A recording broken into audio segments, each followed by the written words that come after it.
राजधानी भोपाल की रहने वाली पल्लवी मिश्रा का भी चयन हुआ है। पल्लवी ने यूपीएससी में 73वीं रैंक हासिल की है। पल्लवी की सफलता से परिवार में खुशी की लहर है। वहीं पल्लवी से हमारी सहयोगी प्रीता ने खास बातचीत की, आइए सुनाते हैं। तो हमारे साथ है पल्लवी मिश्रा, हम उनसे बातचीत करेंगे। बहुत बहुत स्वागत है बंसल न्यूज़ में आपका। थैंक यू यहाँ आने के लिए।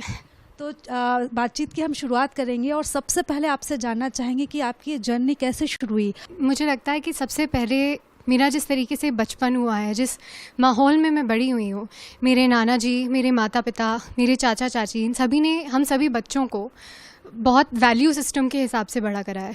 तो बचपन से ही मेरा सपना था कि मैं समाज सेवा में किसी तरीके से घुसूँ, कुछ काम ऐसा करूं ताकि मैं लोगों की मदद कर सकूं। फिर मैंने अपनी लॉ की ग्रेजुएशन कंप्लीट करी 2020 में, और उसके बाद मैंने अपने बड़े भैया आदित्य मिश्रा, जो कि आईपीएस हैं, डीसीपी इंदौर, उनको कोविड के दौरान लोगों की इतनी मदद करते हुए देखा कि मुझे ये एहसास हुआ कि सिविल सर्विसेज के थ्रू, सिविल सर्विसेज के ज़रिए आप लोगों की दिन ब दिन इतनी मदद कर सकते हैं जो शायद किसी और जगह नहीं कर सकते। तो उसी चीज़ से मैं बहुत इंस्पायर हुई हूँ। ये जो परीक्षा होती है, इसको सबसे कठिन परीक्षा माना जाता है, और इसके जो विद्यार्थी होते हैं, आप जैसे जो छात्र होते हैं, उनको एक कह सकते हैं जो पढ़ाई होती है, जो शिक्षा होती है, उसको साधना की तरह करना रहता है, एक साधना की तरह जीवन बिताना रहता है।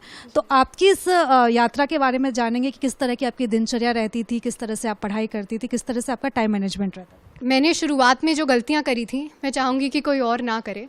तो मैं कहूँगी कि आप सफिशेंट ब्रेक्स लें। संडे के संडे मैं ब्रेक लिया करती थी। मैंने अपने दिन को 3 घंटे के 3 हिस्सों में डिवाइड कर रखा था, और उसके हिसाब से मैं 3-3 घंटे बैठ के दिन में सिर्फ 9 घंटे पढ़ती थी। इसके अलावा मैं अपने मम्मी पापा, अपने दादा दादी के साथ समय बिताना भी बहुत ज़रूरी समझती थी, क्योंकि आफ्टर अ पॉइंट आपके दिमाग की स्वस्थता भी बहुत इंपॉर्टेंट हो जाती है। तो आपको मेंटल हेल्थ पे भी ध्यान देना होता है। तो मैं समझती हूँ कि ये साधना तो है, परंतु उससे ज़्यादा ये आपके ऊपर खुद का कार्य है कि आप खुद अपने ऊपर काम करें, अपने आप को इस काबिल बना सकें कि ये जो जॉब प्रोफाइल है सिविल सर्विसेज का, जो कि 24/7 डिमांड करता है कि आप तत्पर रहें, आप आगे आकर काम करें, आप इनिशिएटिव ले सकें, ये आपको उसके लिए तैयार करता है। बहुत से ऐसे विद्यार्थी होंगे जो परीक्षा की तैयारी कर रहे होंगे, तो आप क्या मैसेज उनको देना चाहते हैं? बहुत सारे लोग होंगे जिनने इस साल सफलता प्राप्त करी होगी, कुछ ने नहीं करी होगी, और कुछ ऐसे होंगे जो कि अभी 5 दिन में प्रीलिम्स के लिए अपीयर होने वाले हैं। मैं उन सबसे ये कहूँगी कि आत्मविश्वास से बढ़कर और कोई टूल नहीं है आपकी टूल किट में। सबसे इम्पॉर्टेंट आपका कॉन्फिडेंस होता है, जो हारने के बाद या एक बार फेल होने के बाद काफ़ी टूट जाता है। तो मैं कहूँगी कि अपने आप को वापस से उस कॉन्फिडेंस की तरफ ले जाइए, अपने आत्मविश्वास को वापस हासिल करिए, और मैं ज़रूर निश्चितता से कह सकती हूँ आप सफल होंगे।